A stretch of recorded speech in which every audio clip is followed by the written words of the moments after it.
At Jefferson High, three white basketball stars think they've found an easy target when Jamal Price, a quiet black teenager, shows up in their gym. They shove him, mock him with racist slurs, and laugh as the whole school watches. But what they don't know is Jamal isn't just another student. He's a black belt in jiu-jitsu. When these bullies plot to frame him during the biggest game of the year, a shocking showdown turns their plan inside out, exposing dark secrets nobody saw coming. Can Jamal clear his name and bring justice? Or will the bullies' powerful families bury the truth forever? Before we go any further, comment where in the world you are watching from and make sure to subscribe, because tomorrow's story is one you don't want to miss. The morning sun cast long shadows across Jefferson High's red brick facade as Jamal Price stepped out of his mother's worn Honda Civic.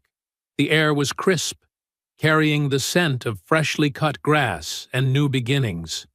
Jamal adjusted his plain navy backpack, his movements deliberate and controlled, the result of years of martial arts training.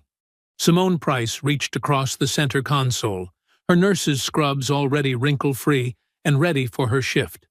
"Remember what we talked about, baby? New school, new opportunities." Jamal nodded, his expression serene despite the butterflies in his stomach. "Yes, ma'am. Head up, stay focused, make you proud. That's my boy." Simone's smile carried equal parts love and worry. "And remember, keep my cool, no matter what," Jamal finished, having heard these words countless times before. "I got this, Mom." The main hallway of Jefferson High stretched before him like a river of white faces.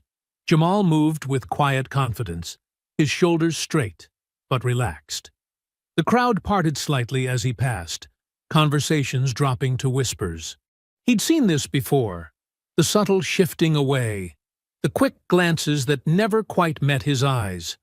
At the front office, Mrs. Henderson, a thin woman with graying hair, barely looked up from her computer as she handed him his schedule. "Welcome to Jefferson High," she said flatly, already turning back to her screen. Jamal's first three classes passed in a blur of introductions and sideways looks. In chemistry, he sat next to a friendly redhead named Sarah, who actually smiled at him. But when she waved him over to her lunch table later, her friends suddenly found their table full.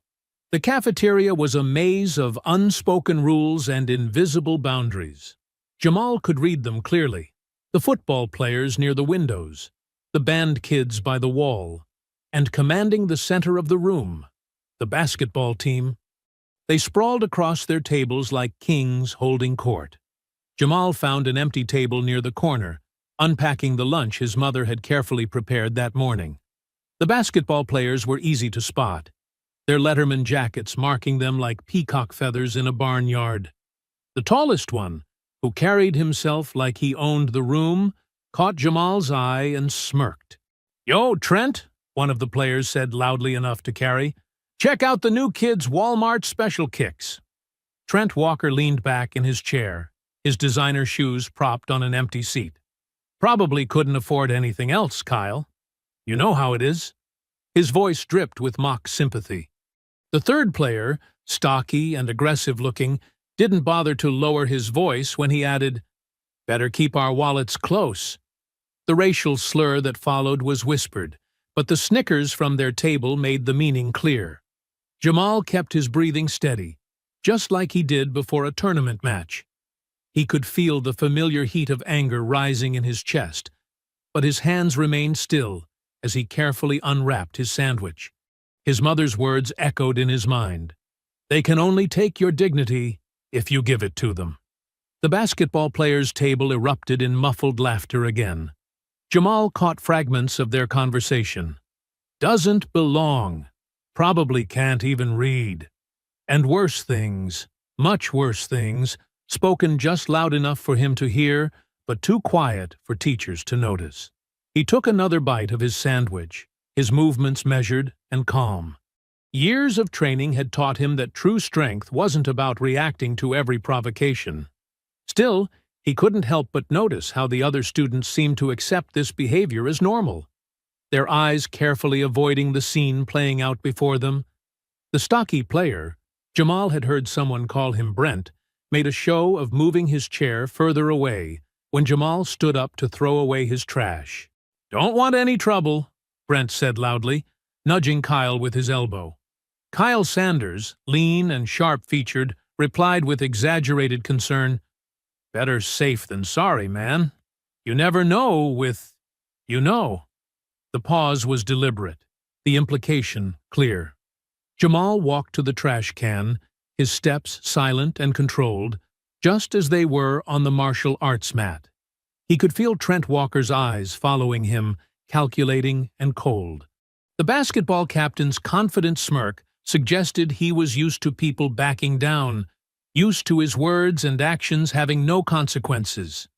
As Jamal returned to his seat, he caught a glimpse of his reflection in the cafeteria window. His mother's face looked back at him, the same quiet determination, the same dignity in the face of ignorance. He sat down, alone but undefeated, and opened his history textbook. The whispers and slurs continued from the basketball players' table, but Jamal remained focused on his reading, his posture perfect, his face a mask of calm that revealed nothing of the storm brewing beneath. After lunch, Jamal made his way to the athletic office, his footsteps echoing in the empty hallway. A sign on the bulletin board caught his eye. "Open Gym. All students welcome." He remembered his mother's encouragement to get involved, to try making connections despite everything. The athletic director, Mr. Peterson, barely glanced up from his desk when Jamal entered. "Sign-up sheets right there," he said, pointing to a clipboard. "Open Gym starts in 10 minutes. Jamal wrote his name in neat letters at the bottom of the nearly full page. Most of the other names were familiar, the same basketball players from lunch. The gym smelled of floor wax and old sweat. Jamal changed quickly in the locker room, keeping to himself as other students filtered in. He wore simple basketball shorts and a plain white t-shirt that contrasted sharply with the branded gear the team players sported. Coach Wilson, a middle-aged man with a whistle permanently hanging around his neck, gathered everyone at center court. "All right, let's mix it up today. New kid," he pointed at Jamal. "You're with Trent's team. Show us what you've got." Trent Walker's face twisted into something between a smirk and a scowl. "Sure thing, Coach. We'll take real good care of him." The game started normally enough. Jamal stayed alert, moving with the fluid grace that came from years of martial arts training. He was open several times, but his teammates ignored him, even when he had clear shots. "My bad," Kyle called out after deliberately throwing the ball way over Jamal's head. "Guess you're not as tall as I thought." Snickers rippled through the gym. The next play, Brent set a screen that was more like a football tackle, sending Jamal stumbling. "Oops," Brent said, not even trying to sound sincere. "Didn't see you there." Coach Wilson frowned but said nothing, his whistle staying silent despite the obvious fouls. A few students on the bleachers shifted uncomfortably, but their eyes stayed fixed on their phones or the floor. Jamal kept his breathing steady, just as Coach Morales had taught him in the dojo. He recovered his balance quickly each time, his face revealing nothing. This seemed to irritate Trent even more. "You think you're better than us?" Trent hissed as they lined up for a free throw. "Know your place?" The next play turned ugly fast. Jamal had managed to get the ball, a rare occurrence, and was driving toward the basket.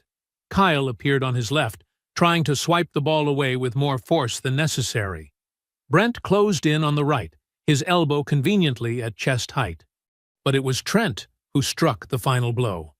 As Jamal went up for the layup, Trent slammed into him from behind.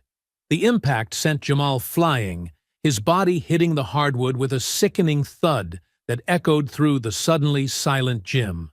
"Man down!" Kyle called out with fake concern, while Brent struggled to contain his laughter. Jamal felt the familiar rush of adrenaline, his muscles tensing instinctively into a defensive position. But he remembered his mother's words, remembered Coach Morales' lessons about choosing your battles. With deliberate calm, he pushed himself up from the floor. "You okay there, buddy?" Trent's voice dripped with mock concern. "Maybe this game's a little too rough for you." Jamal stood straight, his movements controlled and dignified. He didn't brush off his clothes, didn't rub his shoulder where it had hit the floor hardest. He simply took his position back on the court, his face a mask of serenity that seemed to infuriate Trent even more. The other students in the gym watched the scene unfold with a mixture of discomfort and relief that they weren't the targets. A few looked like they wanted to say something, but the basketball team's status as untouchable kings of Jefferson High kept them silent. Coach Wilson finally blew his whistle, but only to call next possession. "Let's keep it clean out there," he said weakly, his authority undermined by his unwillingness to confront the real problem. Jamal stayed in position, his stance perfect, his breathing controlled. The impact of the fall still radiated through his body, but years of taking falls on the martial arts mat had taught him how to absorb shock. He could handle the physical pain. It was the weight of the silent stares, the unspoken acceptance of cruelty that pressed heavier on his shoulders. The game continued, but the message had been sent. This was their territory, their kingdom, and they had made it clear that Jamal wasn't welcome. Yet he remained on the court, refusing to give them the satisfaction of seeing him quit. His defiance was quiet but unmistakable. He would not be broken by their attempts to humiliate him. Kyle and Brent exchanged satisfied smirks with Trent, clearly pleased with their handiwork. They had marked their territory, established their dominance, all under the thin veneer of just playing ball. The system had worked exactly as they'd intended, with no consequences for their actions. But they hadn't counted on Jamal's inner strength, couldn't see the years of discipline that kept his fists unclenched and his face composed. They mistook his restraint for weakness, never suspecting that their new target was far more powerful than they could imagine. The final bell rang, and students poured into Jefferson High's hallways. Jamal walked quickly to his locker, hoping to grab his things and leave before running into any more trouble. His shoulders still ached from the fall, but he kept his posture straight and his face neutral. Tyler Matthews, one of Trent's friends from the basketball team, leaned against a nearby locker, phone in hand. His thumbs moved rapidly across the screen as he edited the video he'd taken during open gym. "Yo, check this out," Tyler called to a group passing by. "New kid got put in his place today." The video showed Jamal's hard fall in vivid detail. Tyler had added text overlays in bold white letters. "When you forget where you belong," and "Welcome to Jefferson, boy." The racial undertones were impossible to miss. Students gathered around Tyler's phone, some laughing, others looking uncomfortable, but saying nothing. Within minutes, the video was uploaded to multiple social media platforms, spreading through the school's digital grapevine like wildfire. Jamal kept his eyes forward as he walked to the parking lot where his mother would pick him up. But he could hear the whispers, see the phones pointed his way. Some students even replayed the video loudly as he passed, making sure he could hear the sound of his own body hitting the floor. "Hey, movie star!" Trent's voice boomed down the hallway. He stood with Kyle and Brent, all three watching the video on Kyle's phone. "You should thank Tyler. He really captured your best angle." Jamal's jaw tightened, but he kept walking. The discipline of the dojo had taught him to control his emotions, to choose his moments. But each step felt heavier than the last. When he reached the parking lot, Simone was already waiting in their old Honda Civic. One look at her son's face told her something was wrong. "Baby, what happened?" she asked as Jamal slid into the passenger seat. Before he could answer, both their phones buzzed. The video had made its way to local parent and community groups.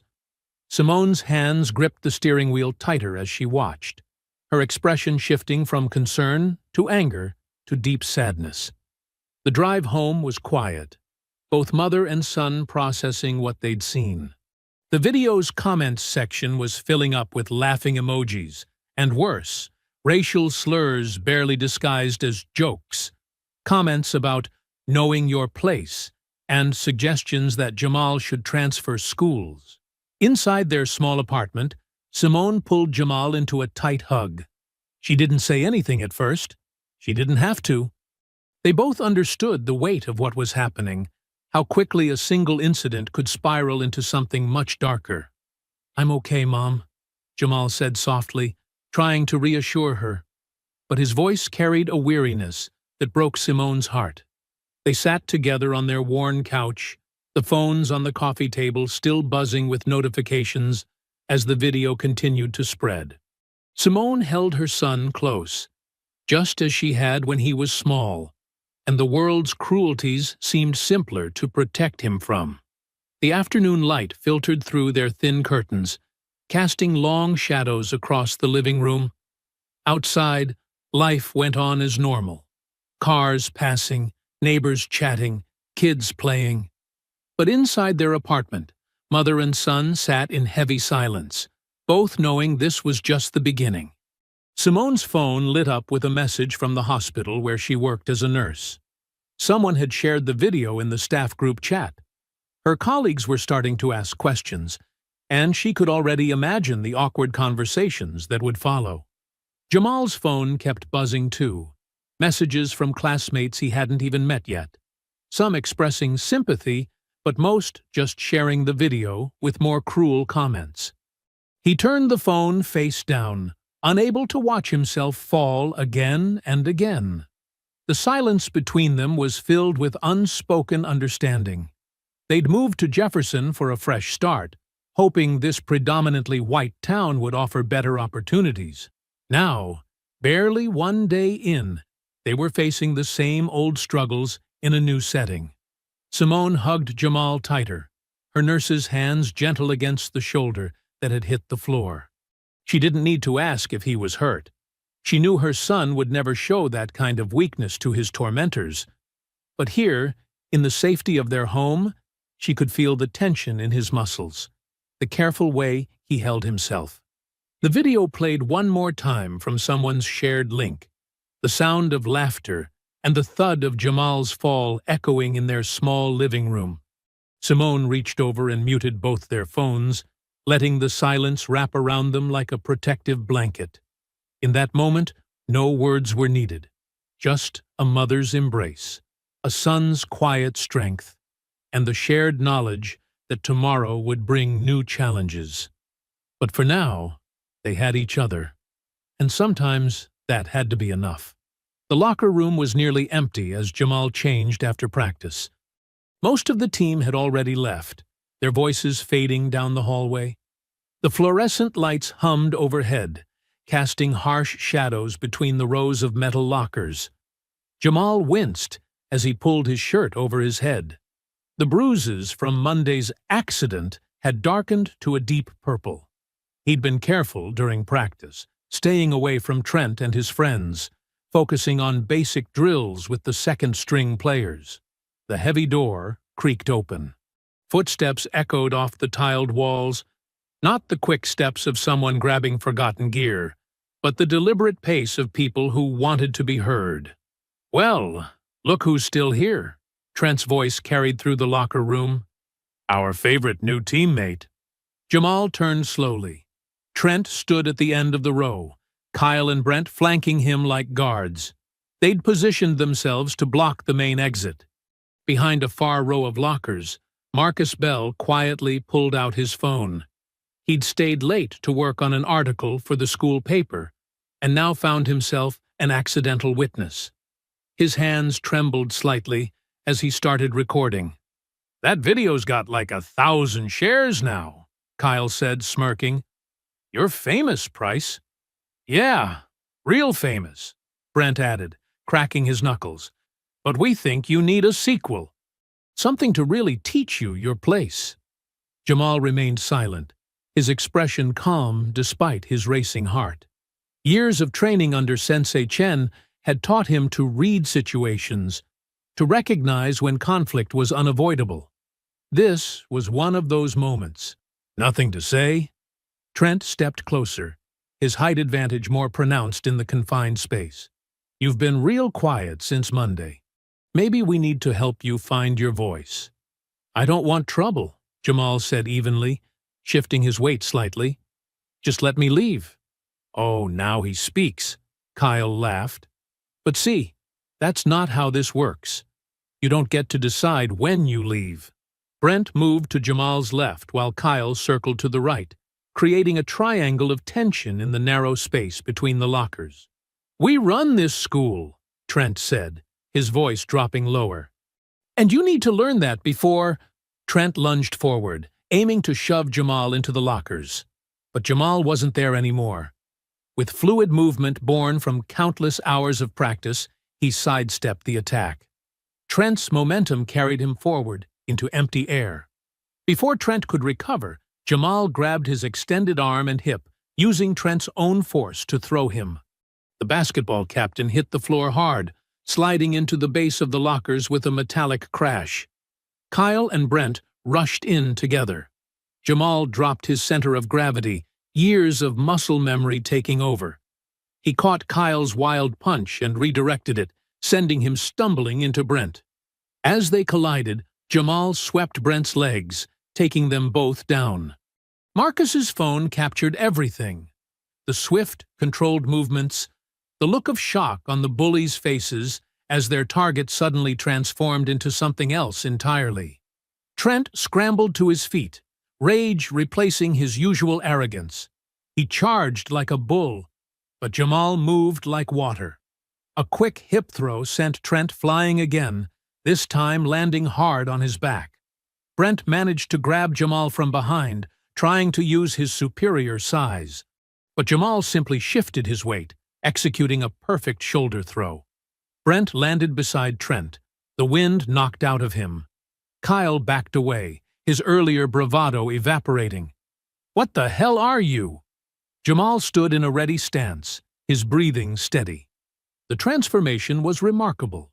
Gone was the quiet, reserved student. In his place stood a trained martial artist, capable of handling multiple attackers without throwing a single punch. Trent tried to stand again but fell back, groaning. Brent lay flat on his back, gasping for air.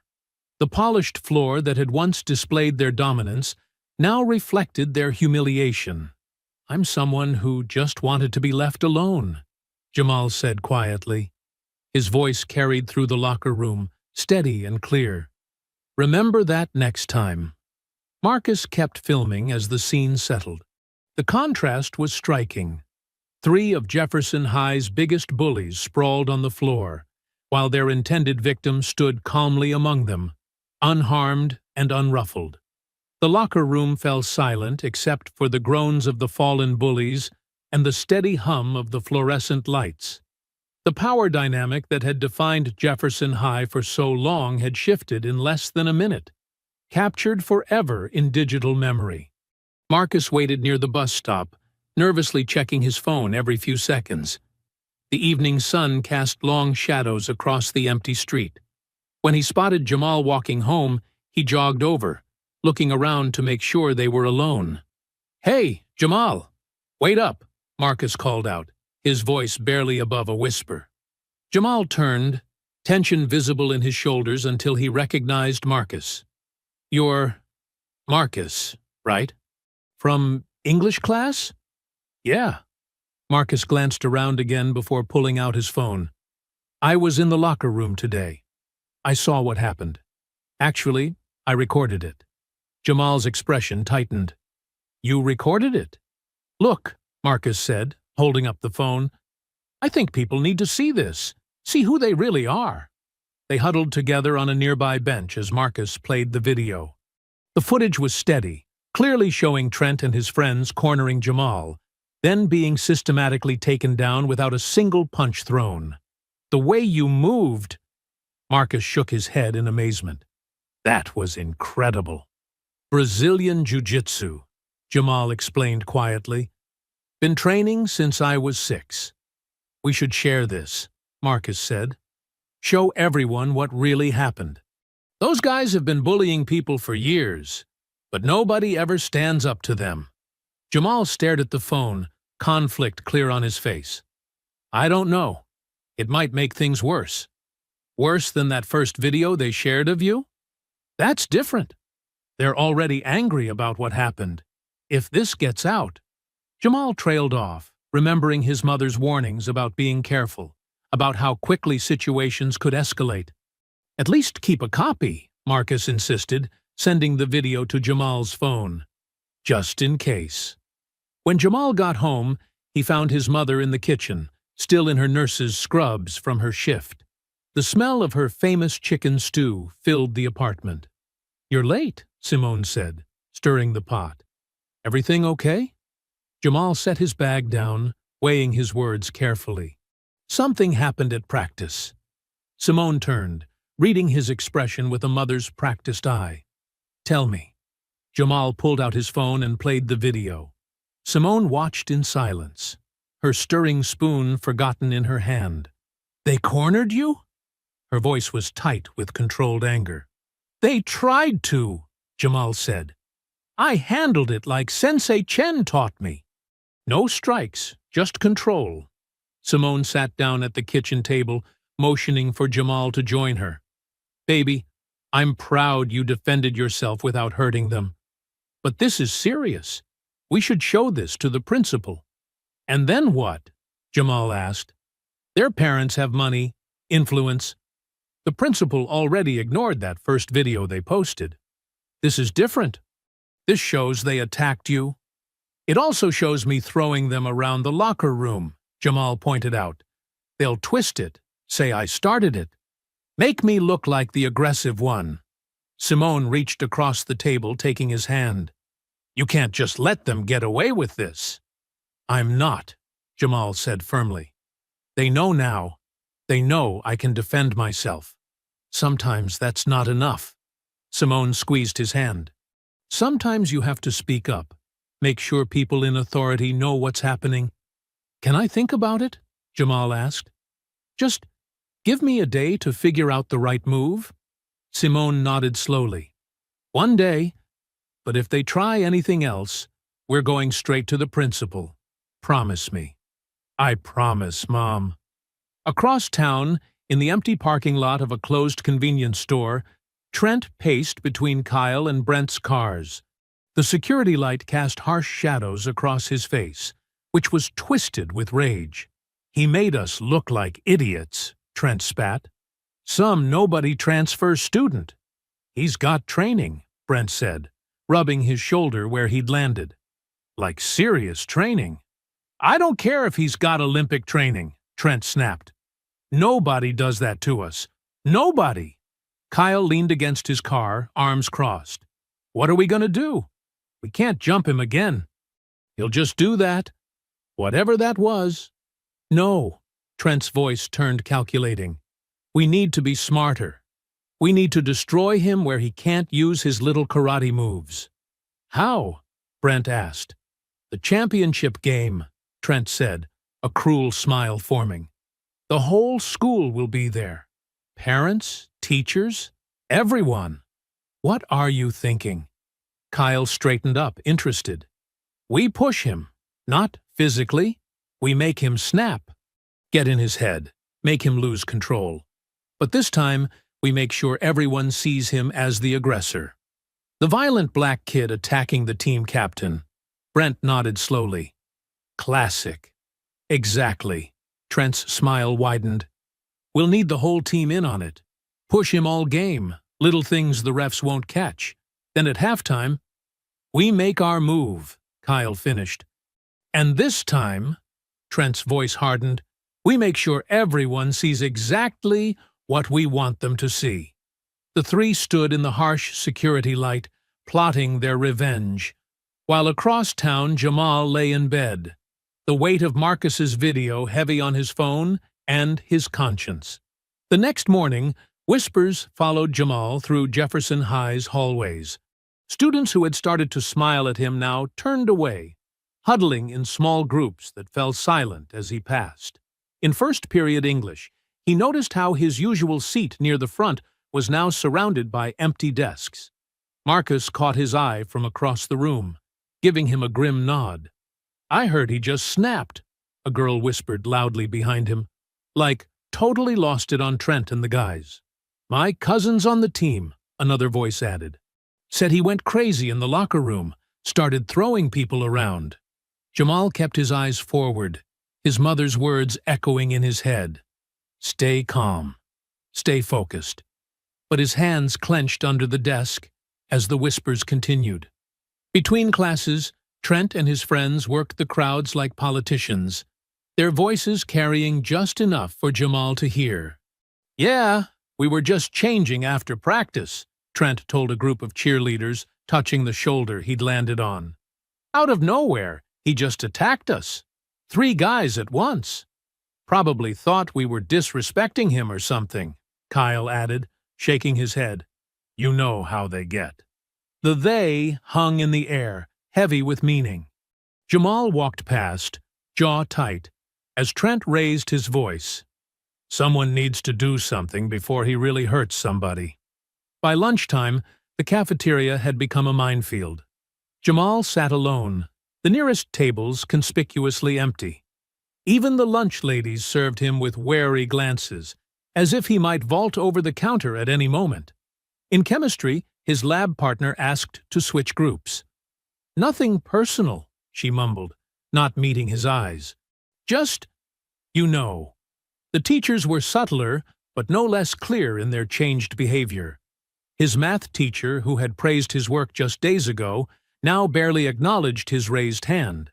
In history, when Trent knocked Jamal's books off his desk, accidentally, the teacher simply looked away.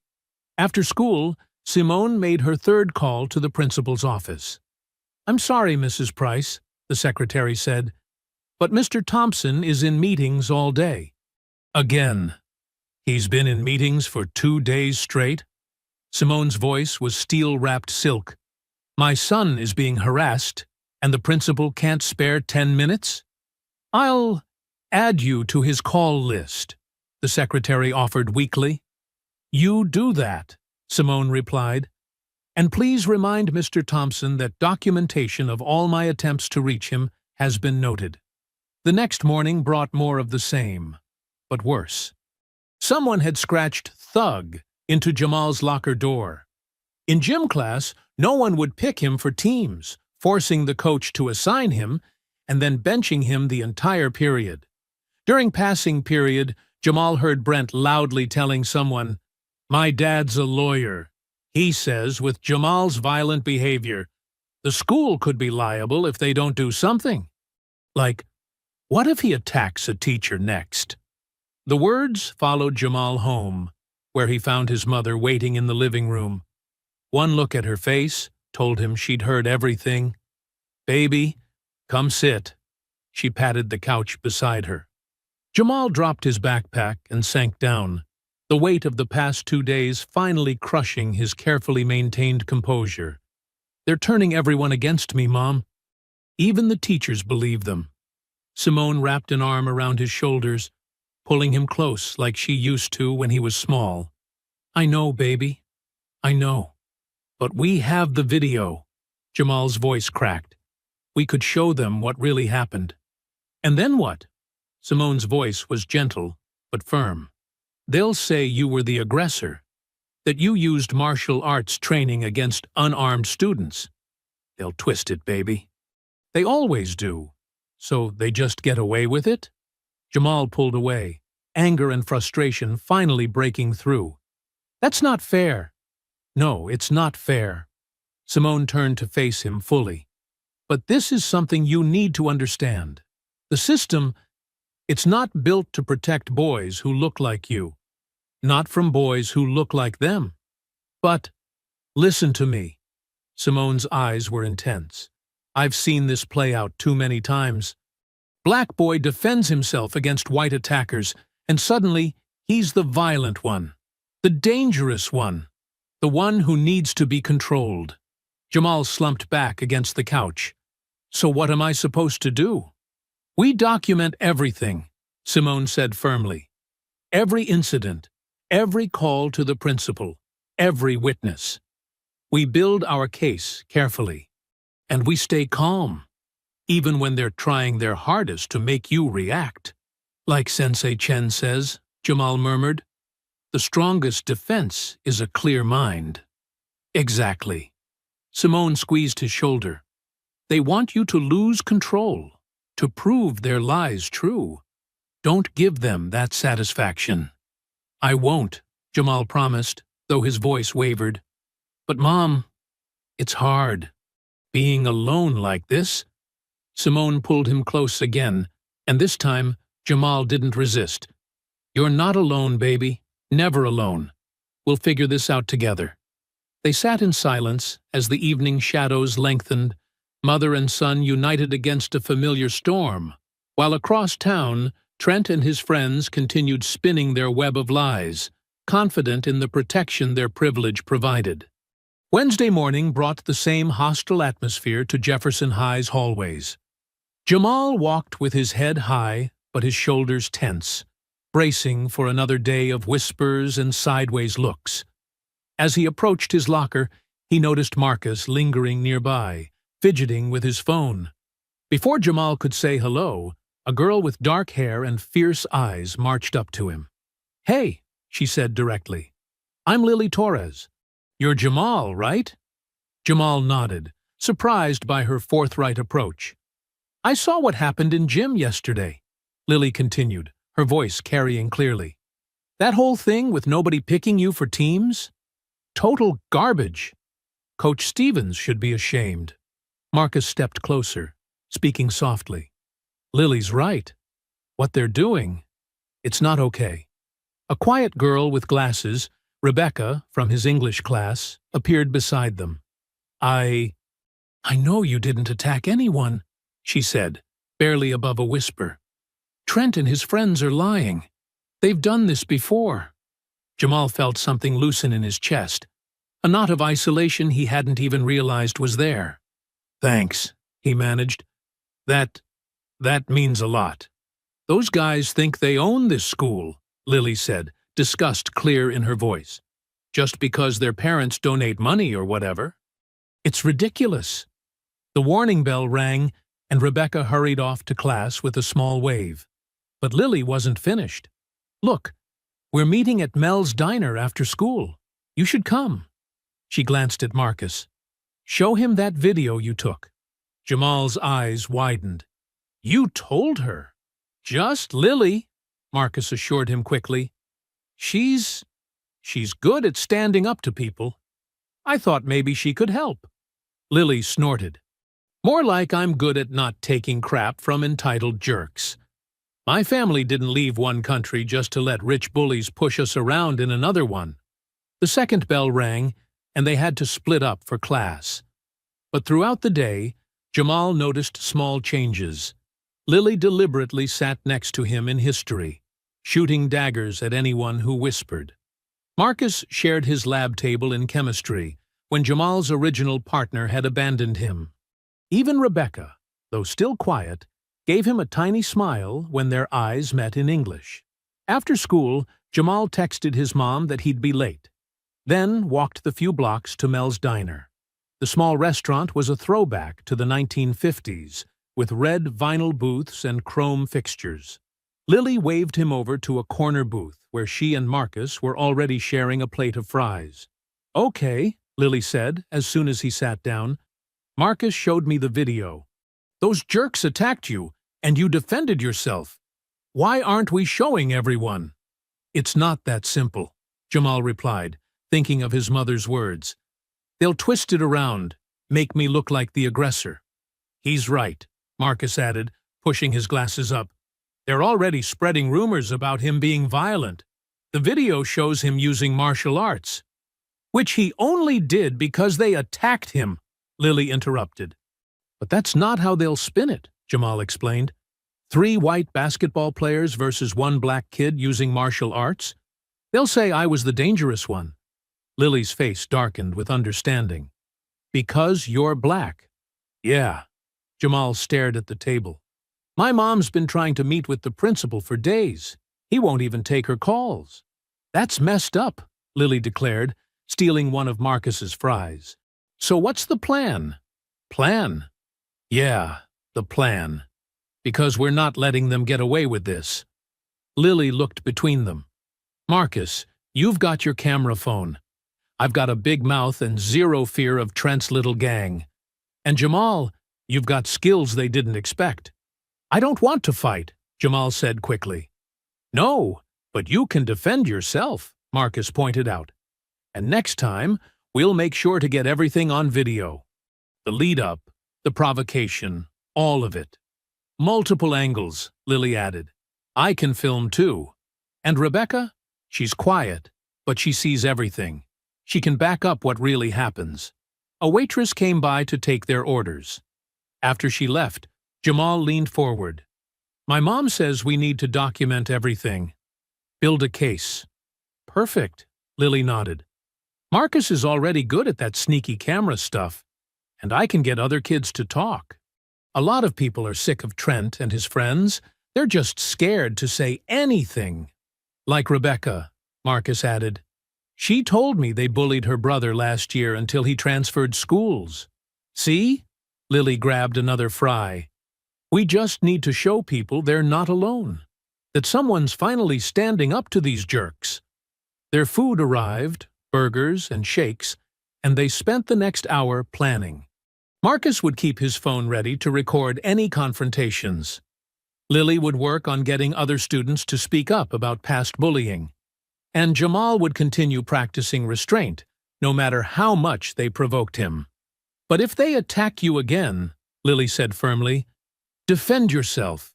We'll make sure everyone sees exactly what happened. For the first time in days, Jamal felt hope replacing the knot of anxiety in his stomach. He wasn't alone anymore. Maybe that would be enough to weather whatever Trent and his friends were planning. The familiar scent of clean mats and fresh air greeted Jamal as he pushed open the door to Coach Morales' dojo. Late afternoon sunlight streamed through the high windows, casting long shadows across the training space. The place felt like a sanctuary after the tension at school. Coach Morales stood in the center of the mat, his weathered face breaking into a warm smile. Jamal, come, come, he gestured to the changing room. Get your GI on. Minutes later, Jamal emerged in his black belt uniform, bowing before stepping onto the mat. Coach Morales studied him with knowing eyes. Your mother called me, the coach said quietly. She's worried. Jamal's shoulders tensed. It's nothing, Coach. Just some trouble at school. Coach Morales circled him slowly. Show me your guard position. They began with basic movements, Coach Morales calling out positions while Jamal flowed through them. The familiar routine helped ease some of the tension from Jamal's body. Your technique is perfect, Coach observed, but your spirit is troubled. Tell me what happened. As they continued training, Jamal explained everything. The bullying, the viral video, the locker room incident, and now the rumors painting him as violent. Coach Morales listened without interrupting, occasionally adjusting Jamal's form or demonstrating a movement. The hardest battles, Coach said finally, are not the physical ones. He motioned for Jamal to sit. When I first came to this country from Brazil, I opened a small dojo in a wealthy neighborhood. The other business owners, he shook his head. They did not want me there. Jamal watched his mentor's face carefully. In 6 years of training, Coach Morales had rarely spoken about his past.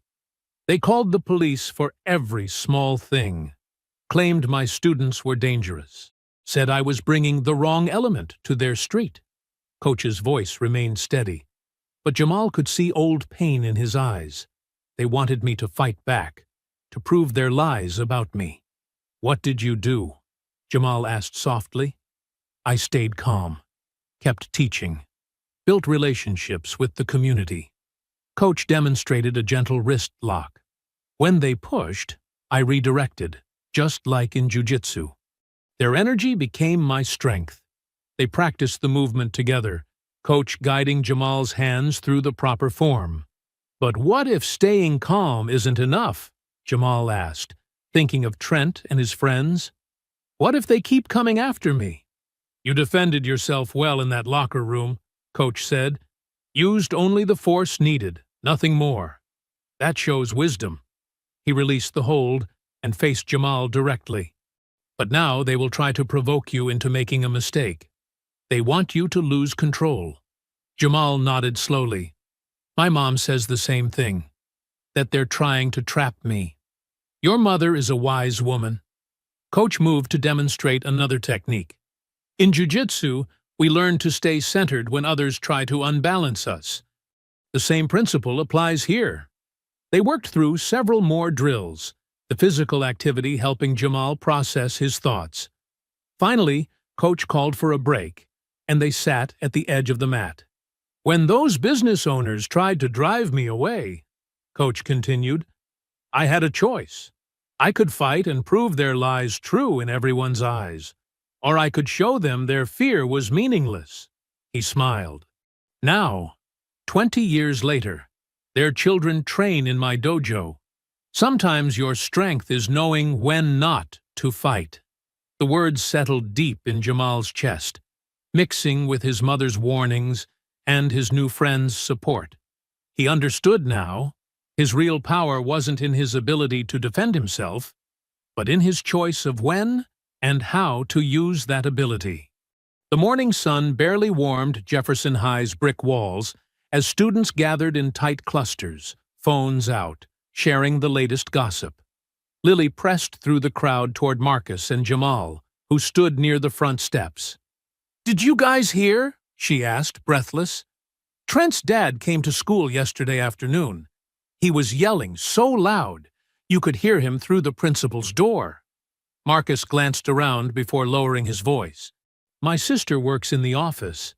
She said Mr. Walker threatened to sue the school if they don't handle the violent element in the student body." Jamal's stomach tightened, but he kept his face neutral. "They're trying to set me up." "That's not all," Lily continued. "He specifically said the school would be liable when, not if, when, you inevitably lash out." She made air quotes with her fingers. "Like they're expecting it to happen." The first bell rang, and students began filing inside. As they walked to class, Jamal noticed how other kids moved away from him in the hallway, like he was dangerous. The whispers followed him everywhere. "My dad says he's got a record. I heard he attacked 3 guys at his old school. No wonder he knows how to fight." In first period, Jamal sat at his usual desk near the window. Kyle Sanders slouched in 2 rows over, smirking as he texted under his desk. Every few minutes, he'd glance at Jamal and snicker. The morning dragged on. Between classes, Jamal caught fragments of conversations that made his skin crawl. "Mr. Walker's on the school board. His company donates like $50,000 a year. The principal can't risk making him mad." At lunch, Marcus managed to record a conversation between some basketball players at the next table. He played it back quietly for Jamal and Lily in their corner of the cafeteria. "Trent's dad's got it handled," one voice said. "Principal Morris is scared of losing his job." "Yeah, and Coach Thompson's not going to bench his star players before championships. That new kid's done for. Just a matter of time." Jamal pushed his lunch away, appetite gone. He thought about what Coach Morales had said about staying centered, but the weight of everything pressed down on him. After school, Trent's silver BMW pulled into Kyle's driveway. Kyle's parents were away at their lake house for the weekend, leaving the garage as the perfect planning space. Trent, Kyle, and 3 other basketball players gathered around Kyle's ping-pong table, now covered with notebook paper and phone screenshots. "All right," Trent said, pacing like a general addressing his troops. "The championship game's in 2 weeks. That's our chance." He pulled up a diagram of the gym on his phone. "During halftime, we'll get him under the bleachers. Kyle's already spread the word that he's violent. Everyone's expecting him to snap." Kyle grinned, proud of his handiwork. The whole school's scared of him now. Even some teachers are watching him weird. Perfect. Trent grabbed a basketball from the corner. We need to make it look good. The cameras need to catch him attacking us, not the other way around. They spent the next hour practicing different scenarios. Kyle would bump Jamal's shoulder hard, then act shocked when Jamal turned around. Another player would accidentally spill a drink on him, then film his reaction. They rehearsed their lines carefully. Watch where you're going, man. Why you getting so aggressive? See? He's dangerous. Trent supervised each practice run, fine-tuning their performance. Remember, he instructed, we need witnesses. Get your phones ready, but keep them hidden until he moves first. What if he doesn't fight back? One player asked. Like in the hallways? Trent's face darkened. Oh, he will. My dad's making sure he's got nowhere to run. No school wants a kid with a violence record. He demonstrated a subtle pushing motion. We just need to push the right buttons. Kyle pulled up the viral video from Jamal's first day. Look how he just took it when we knocked him down. But everyone saw what he did in the locker room. He's got skills. He'll use them if we corner him right. They practiced their positions, marking spots on the garage floor with tape. Each player knew their role. Who would block the exits? Who would film? Who would make the first move? The best part? Trent said, his voice cold with satisfaction. By the time anyone figures out what really happened, it'll be too late. His word against ours, and my dad's already got the principal ready to act. The garage echoed with their laughter as they packed up their plans. None of them noticed the small red light blinking in the garage window. Marcus's phone, recording everything from the bushes outside. The Jefferson High Gymnasium hummed with pre-game energy. Students packed the bleachers in waves of blue and gold, their faces painted with school colors. Banners celebrating the basketball team's previous victories hung from the rafters, casting long shadows across the polished floor. Jamal stood in the parking lot with his mother, the afternoon sun warm on their faces. Simone straightened his collar, her hands lingering on his shoulders. Remember what we talked about, she said softly. Keep your head up, but stay cool, no matter what they do. I know, Mom. Jamal's voice was steady, but his hands fidgeted with the zipper of his jacket. Marcus showed me the video from Kyle's garage. They're planning something. Simone's eyes narrowed. Those boys think they can get away with anything because of their parents' money. She squeezed his arm. But you're stronger than they know. Not just here. She touched his bicep, then his chest. But here, where it counts. Inside the gym, the crowd's roar grew louder as the visiting team arrived. Jamal found Marcus and Lily near the concession stand, both wearing concerned expressions. They've been watching the door, Marcus whispered, nodding toward Trent and Kyle, who lounged against the wall near the locker rooms. Like they're waiting for you. Lily pulled out her phone. We've got people ready to record if anything happens. Rebecca's up in the top bleachers with a perfect view. The pre-game warm-up started, filling the gym with the rhythmic sound of bouncing basketballs. Jamal sat with his mother in the middle section, trying to focus on the game. But he couldn't ignore the way Trent's teammates kept glancing his way, smirking and whispering. Principal Morris appeared at halftime, shaking hands with parents and posing for photos with Trent's father.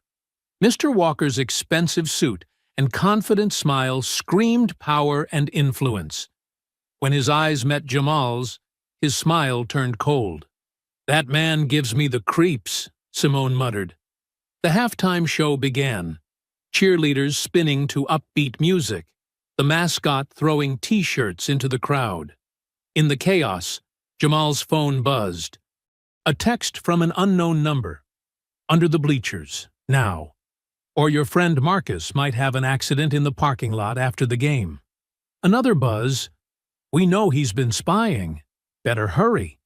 Jamal's heart raced as he showed the messages to his mother. Simone's face tightened with anger and fear. They're not even trying to hide it anymore, she said, gripping his hand. We should leave. But Jamal saw Marcus across the gym, watching him with worried eyes. His friend had risked everything to help him, recording evidence, standing up against the popular crowd. He couldn't leave him exposed to their threats. His phone buzzed again. Clock's ticking. Come alone or Marcus pays. The cheerleaders finished their routine to thunderous applause. Through the sea of moving bodies, Jamal spotted Kyle and two other players slipping behind the bleachers. Trent stood by the water fountain, pretending to check his phone while watching the crowd. "Mom," Jamal said quietly, "I have to go." "Jamal, no." "They'll hurt Marcus if I don't." He stood up slowly. "But I won't fight. I promise." Simone grabbed his wrist, her eyes fierce. "They want you to react. They've got this all planned out." "I know." Jamal managed a small smile. "That's why I won't give them what they want." He made his way down the bleacher steps, every movement feeling like slow motion. The crowd's excitement faded to a dull roar in his ears. As he approached the dark space under the bleachers, he saw phones already out, waiting to capture whatever happened next. His own phone buzzed one final time. Smart choice. "Now let's see how tough you really are." The space under the bleachers was dim and cramped, metal supports creating a maze of shadows. Jamal's footsteps echoed on the concrete as he moved deeper into the darkness. The sounds of the crowd above became muffled, like distant thunder. His heart stopped when he saw Marcus. His friend sat slumped against a support beam, hands bound behind his back with silver duct tape, another strip across his mouth. Marcus's eyes were wide with fear and shame. "Welcome to the party," Trent's voice came from behind him. Jamal turned to see the basketball captain blocking the exit, Kyle and Brent emerging from the shadows to flank him. "Guess your little spy won't be recording anything else." Jamal's muscles tensed, but he kept his voice calm. "Let him go. This is between us." "Oh, now he wants to talk tough," Kyle sneered, pulling out his phone. The camera light clicked on, illuminating the scene in harsh white. "Show everyone what you really are." Brent cracked his knuckles, moving to Jamal's left. "No more sneaky martial arts moves. Just you and us." What they didn't see was Lily, crouched in a maintenance alcove behind some equipment. Her phone was already streaming live to social media, capturing everything. "I'm not going to fight you," Jamal said, raising his hands. "Just untie Marcus." Trent laughed, the sound echoing off the concrete. "You don't get it. You're not leaving until we get what we want." He stepped closer, towering over Jamal. "Either you throw the first punch, or we make you." Kyle circled behind Jamal, still filming. "Maybe we should help Marcus breathe a little less. See how long your control lasts then." Something shifted in Jamal's eyes, not anger, but focus. The calm certainty his jiu-jitsu training had drilled into him over years of practice. When Brent lunged forward with a wild punch, Jamal moved like water. He stepped inside Brent's reach, redirecting the punch past his shoulder. In one fluid motion, he trapped Brent's arm and swept his legs, sending the larger boy crashing to the ground. Before Brent could recover, Jamal had him in a controlled hold, arm locked, but not painfully. "Stay down," Jamal said quietly. "I don't want to hurt you." Kyle's phone clattered to the ground as he rushed forward, but his football tackle met empty air as Jamal released Brent and pivoted. Kyle's momentum carried him straight into a support beam with a hollow clang. Trent's face contorted with rage. "You're dead!" He charged like a bull, both fists swinging. Jamal's training took over. He sprawled backward, catching Trent's wild rush with a textbook hip throw. The basketball captain flipped through the air, landing hard on his back. Before he could rise, Jamal had him in a careful mount position, controlling but not striking.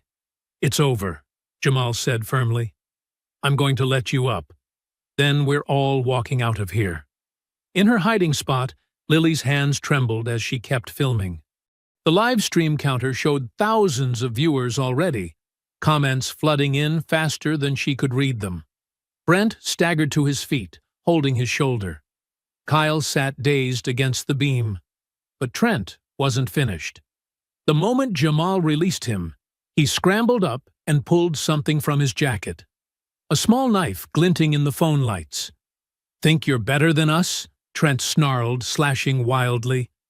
"Let's see your kung fu handle this." Jamal's eyes narrowed. When the knife came at his face, he didn't back away. Instead, he stepped in close, trapping Trent's knife arm in a precise wrist lock. With careful pressure, he forced Trent's fingers open. The knife clattered to the ground. "It's jiu-jitsu," Jamal said calmly, maintaining the hold as Trent grimaced in pain. "And I trained for weapons defense, too." The crowd noise above suddenly seemed louder.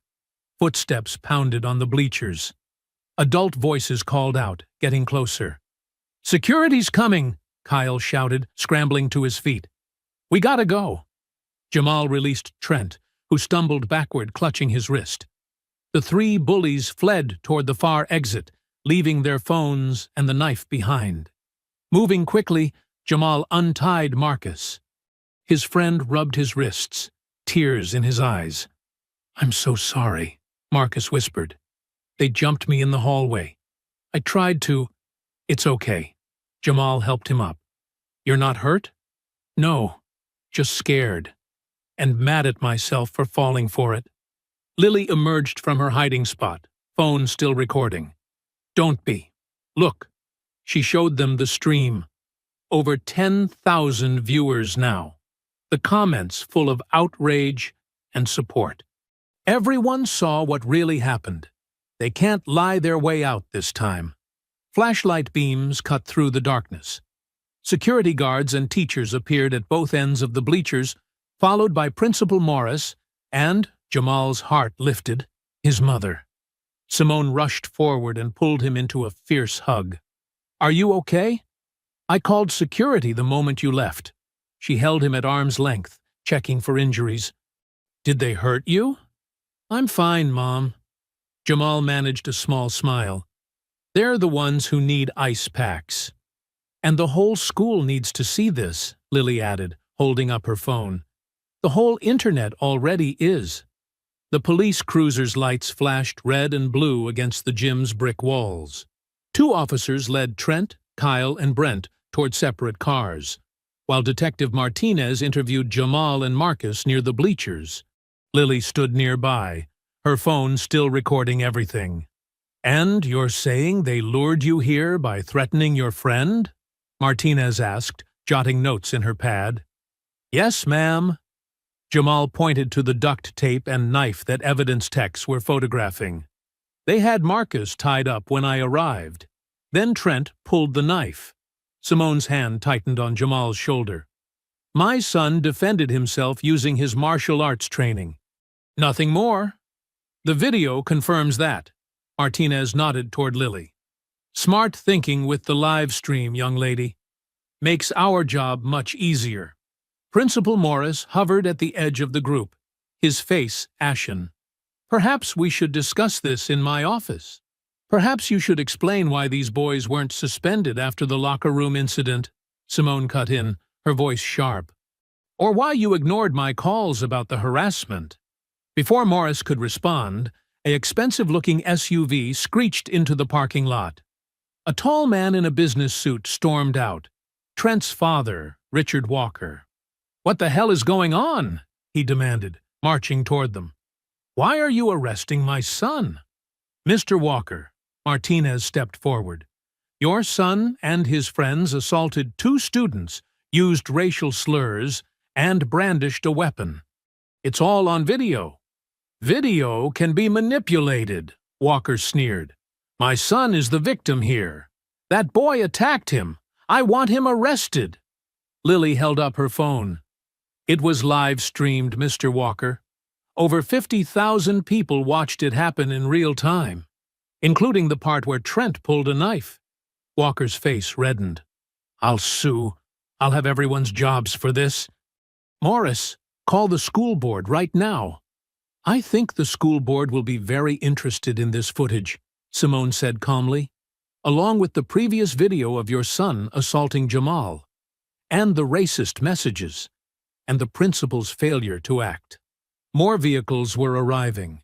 News vans with satellite dishes, parents who'd seen the stream, community members drawn by the commotion. A reporter thrust a microphone toward Principal Morris. Sir, can you comment on allegations that the school ignored repeated incidents of racial harassment? Morris backed away, tugging at his collar. No comment at this time. We take all student safety concerns very seriously. Then why didn't you investigate when these boys attacked Jamal in the locker room? Another reporter called out. Or when they vandalized his locker with slurs, shouted someone in the growing crowd. Walker grabbed his phone, pacing and shouting at his lawyer. The other boys' parents arrived, creating more chaos as they argued with police and demanded to see their sons. Detective Martinez turned to Jamal. We'll need you to come down to the station to make a formal statement. But from what I've seen, this was clearly self-defense. Thank you, Jamal said quietly. He looked at Marcus. You okay to give a statement too? Marcus nodded, still shaken but standing straighter. They need to face consequences this time. No more covering it up. Lily was scanning the stream comments on her phone. It's everywhere. Twitter, Instagram, TikTok. People are sharing clips and tagging civil rights groups. Justice for Jamal is trending. Simone squeezed Jamal's hand. Let's go home, baby. It's been a long night. As they walked to their car, community members called out support. Several students who'd stayed silent before now approached to apologize. Jamal just nodded, too drained to say much. At home later that night, Jamal and Simone sat on the couch, watching news coverage. His phone buzzed constantly with messages of support from around the country. The video had millions of views across platforms. Look at this, Simone said, showing him a statement from the NAACP calling for an investigation into Jefferson High's handling of racial harassment. Other civil rights organizations were weighing in. Former students shared similar stories of abuse covered up by the administration. I never wanted all this attention, Jamal sighed. I just wanted to be treated like everyone else.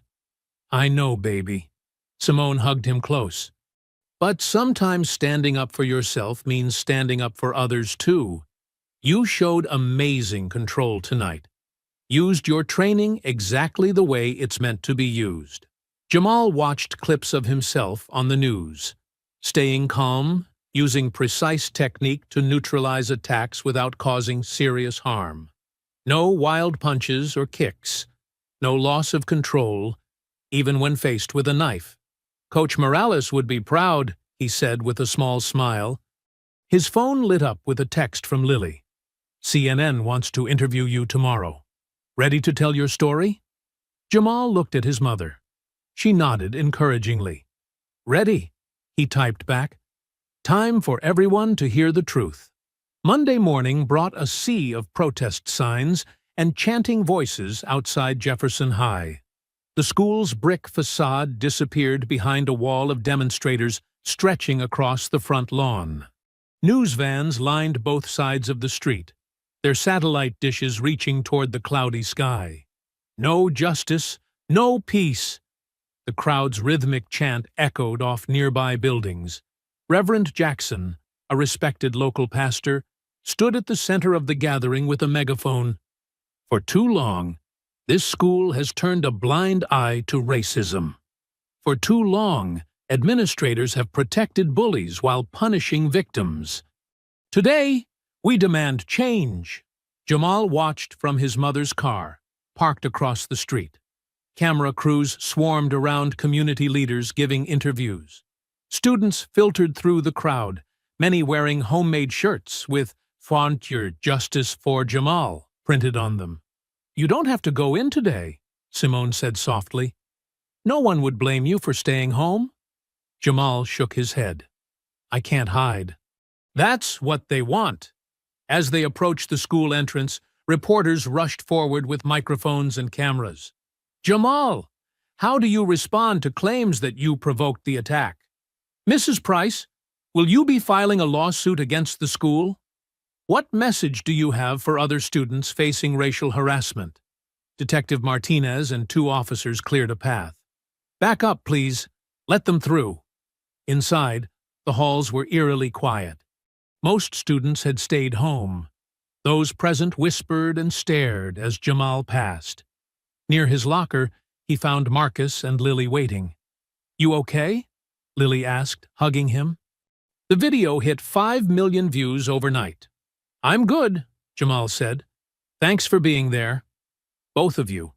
Marcus smiled. Someone had to expose the truth. The morning announcements crackled over the intercom. Instead of Principal Morris's voice, they heard Mrs. Chen, the assistant principal. "Due to today's protests, all classes will meet in alternate locations away from external windows. Security personnel are stationed throughout the building. Please report any harassment immediately." Jamal's phone buzzed with a news alert. He opened it to find Richard Walker, Trent's father, giving a press conference outside his law office. "My son made mistakes, but he's not a racist," Walker insisted, his face red. "This has been blown completely out of proportion by social media activists pushing an agenda. We're considering legal action against—" Lily snatched the phone away. "Nope, you don't need to watch that garbage." Throughout the day, more students approached Jamal to apologize for staying silent before. Rebecca, a quiet girl from his English class, handed him a card signed by dozens of classmates. "We should have spoken up sooner," she said. "I'm sorry we let fear keep us quiet." During lunch, Jamal sat with a large group for the first time since arriving at Jefferson. The cafeteria buzzed with discussions about racism, privilege, and the need for change. "Did you see the alumni letter?" a senior named Josh asked. "Over 500 graduates signed it demanding Morris resign." "My parents went here in the 90s, added Maria, a sophomore. "They said the same stuff happened back then." The school always protected the rich white kids. Outside, the protests grew larger. Local news reported that civil rights leaders from neighboring cities had joined the demonstration.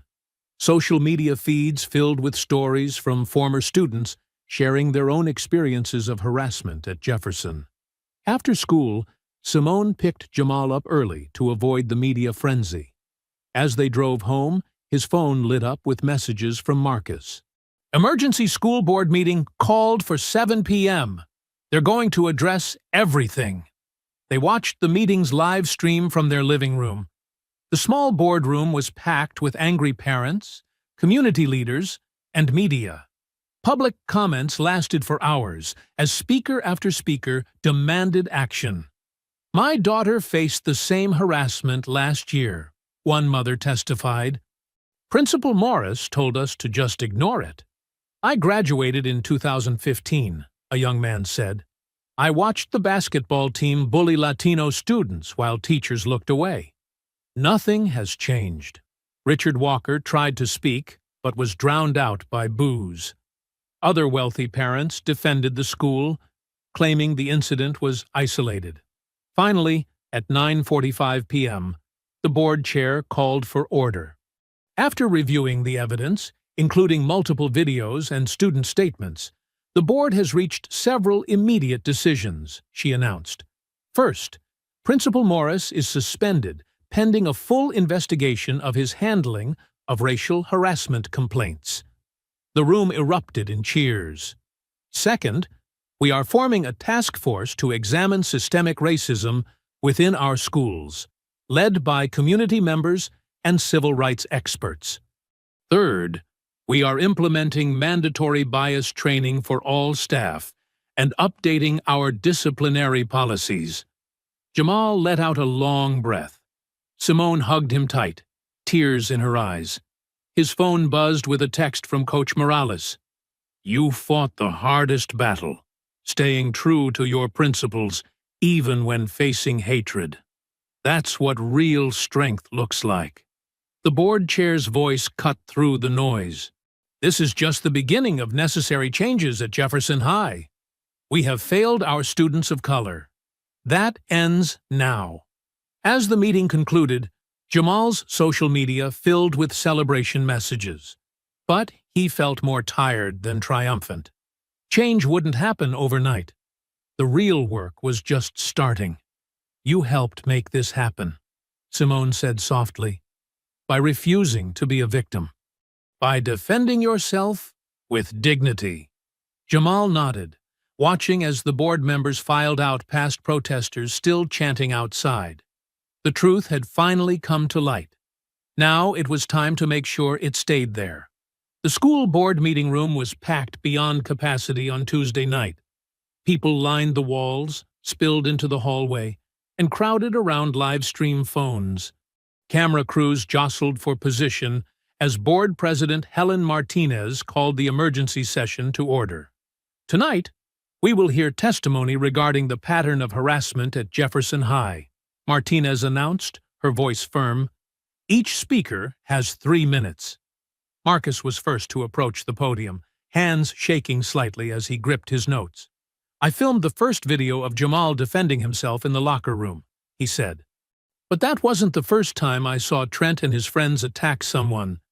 Last year, they cornered my cousin Miguel after he made the basketball team. They said Mexican kids didn't belong on their court. Miguel transferred schools the next day. More students came forward. A senior named David described being slammed into lockers as a freshman. Jenny Thompson, class of 2019, testified about the team harassing her younger brother until he quit school. Each story revealed the same pattern, the basketball players targeting minorities while adults looked away. Jamal sat between his mother and Coach Morales, watching Principal Morris shift uncomfortably in his seat. The principal's usual confident smile had vanished. Richard Walker, Trent's father, interrupted several speakers with objections. This is a witch hunt. You can't blame my son for every problem this school has ever had. Mr. Walker, you are out of order, Martinez warned. Please remain silent during testimony. A retired teacher, Mrs. Rodriguez, approached the microphone slowly using a cane. I taught at Jefferson for 30 years before retiring last spring. Every time I reported the basketball team's behavior, Principal Morris said I was overreacting. He told me those boys came from good families, and we shouldn't damage their college prospects. Simone squeezed Jamal's hand as more alumni described similar experiences. Decades of buried truth were finally coming to light. Kyle's mother stood up suddenly. My son made terrible choices, but he was following Trent's lead. Kyle wants to apologize and tell the truth about what really happened. The room went silent as Kyle walked to the podium, eyes downcast. Trent ordered us to corner Jamal that day, he said quietly. He said we had to put him in his place, before other black kids thought they could join the team. When Jamal defended himself, Trent came up with the plan to frame him at the game. Kyle's voice cracked. I'm sorry. I was a coward. Brent's parents weren't present, but their lawyer read a statement expressing deep remorse for their son's actions. Only the Walkers remained defiant.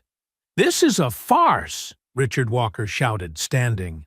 Where's the evidence of systemic racism? One incident doesn't. Mr. Walker, Martinez cut in sharply. The video evidence is clear. Your son and his friends attempted to assault another student while using racial slurs. This was premeditated and caught on camera. The real question, board member Dr. Thompson added, is why it took public outrage for this pattern of abuse to be addressed. Principal Morris stared at his hands as more community members testified about his failure to protect students. After 3 hours of testimony, the board called a brief recess to deliberate. Jamal stayed quiet during the break, processing everything he'd heard. His experience wasn't isolated.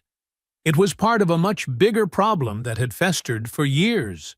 When the board returned, Martinez's expression was grave but determined. Based on the overwhelming evidence presented tonight, the board has reached several decisions, she announced. First, Trent Walker, Kyle Sanders, and Brent Nichols are hereby expelled from Jefferson High School, effective immediately. Their actions violated multiple zero-tolerance policies regarding racial harassment and physical assault. A mix of cheers and gasps filled the room. Richard Walker stormed out, slamming the door. Second, we have accepted Principal Morris's resignation. Martinez paused as Morris nodded stiffly. Doctor, Chen will serve as interim principal while we conduct a national search for new leadership. Simone wrapped her arm around Jamal's shoulders, tears streaming down her face. Coach Morales patted his back gently. Finally, we are implementing a comprehensive diversity and inclusion initiative, including mandatory staff training, curriculum updates, and a new student-led advisory council on racial equity. The council's first task will be helping us revise our harassment reporting procedures. Martinez looked directly at Jamal. To Mr. Price and other students who have faced discrimination at Jefferson, we failed you. That ends now.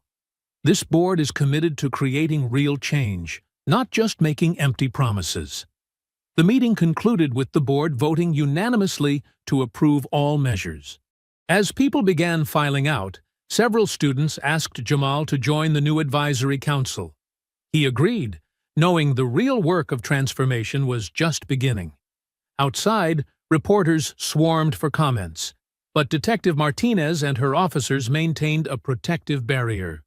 Simone hugged Jamal tightly, still crying tears of relief. "You stood your ground with dignity," she whispered. "I'm so proud of you."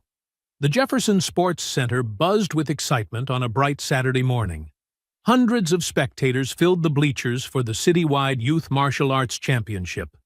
Colorful banners representing different dojos hung from the ceiling, and the air smelled of fresh popcorn and anticipation. Jamal adjusted his black belt in the warm-up area as Coach Morales offered final guidance. "Remember what we practiced," the coach said quietly. "Stay centered. Your technique is solid." "Thanks, Coach." Jamal glanced at the growing crowd. His mother sat in the front row, wearing a T-shirt with his name on it. Next to her, Marcus and Lily held up a hand-painted sign. "Team Jamal. Strength through peace." Several Jefferson High students filled the nearby seats, including members of the new Student Equity Council. Dr. Chen, the interim principal, had encouraged the whole school to attend. She stood near the entrance, greeting families and handling press inquiries with practiced ease. Under her leadership, Jefferson High had already begun to change. New anti-harassment policies were in place, and student-led diversity initiatives were transforming the school culture. The announcer's voice boomed through the speakers. Next up in the advanced division, representing Morales Brazilian Jiu-Jitsu Academy, Jamal Price. Cheers erupted from the Jefferson section as Jamal stepped onto the mat. His opponent, a skilled competitor from across town, bowed respectfully. They touched hands and began. The match showcased everything Coach Morales had taught him about control and precision. Jamal moved with fluid grace, using his opponent's energy against them. When his challenger attempted an aggressive takedown, Jamal redirected the force and smoothly transitioned to secure a winning submission. The referee raised Jamal's hand as the crowd erupted. He had won his division. Simone wiped tears from her eyes as she applauded. Coach Morales beamed with quiet pride. During the awards ceremony, the tournament director invited Jamal to say a few words. He approached the microphone, metal gleaming around his neck. "First, I want to thank my mother," Jamal began, his voice steady and clear. "She taught me that true strength comes from standing up for what's right, even when it's hard." Simone smiled through fresh tears. I want to thank Coach Morales, who showed me that martial arts isn't about hurting people. It's about self-discipline and using your skills responsibly. The coach nodded solemnly. To my friends, Marcus and Lily, thank you for having the courage to expose truth when others looked away.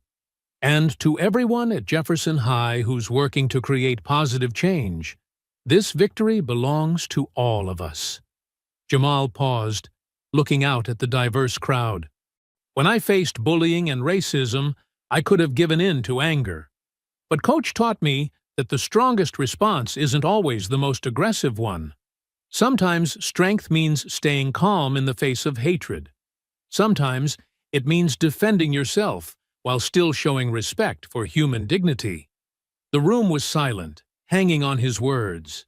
But strength also means speaking up against injustice.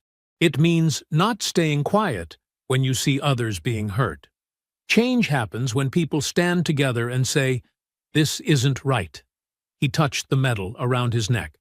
This championship means a lot to me. But I'm even prouder of how our school is transforming.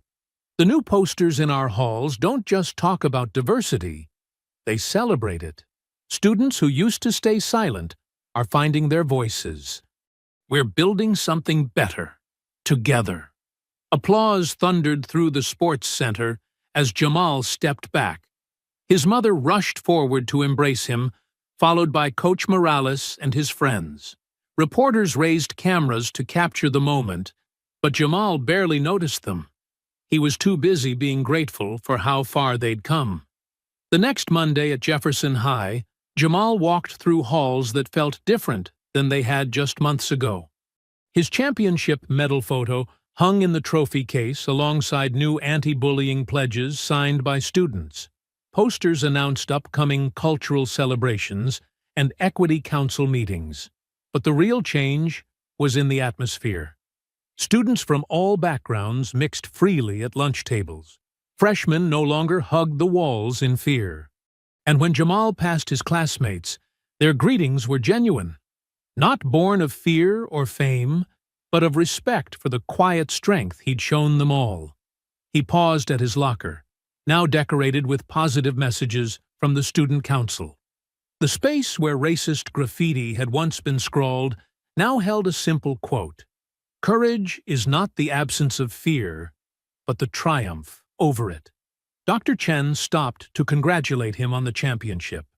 "You've helped create lasting change here, Jamal," she said warmly. "Not just through what happened, but through how you handled it. You showed everyone a better way forward." Jamal smiled, remembering Coach Morales' words about knowing when to fight and when to stand firm. As he headed to class, surrounded by friends both old and new, he felt at peace. The journey hadn't been easy, but it had led exactly where it needed to go. I hope you enjoyed that story. Please like the video and subscribe so that you do not miss out on the next one. In the meantime, I have handpicked 2 stories for you that I think you will enjoy. Have a great day.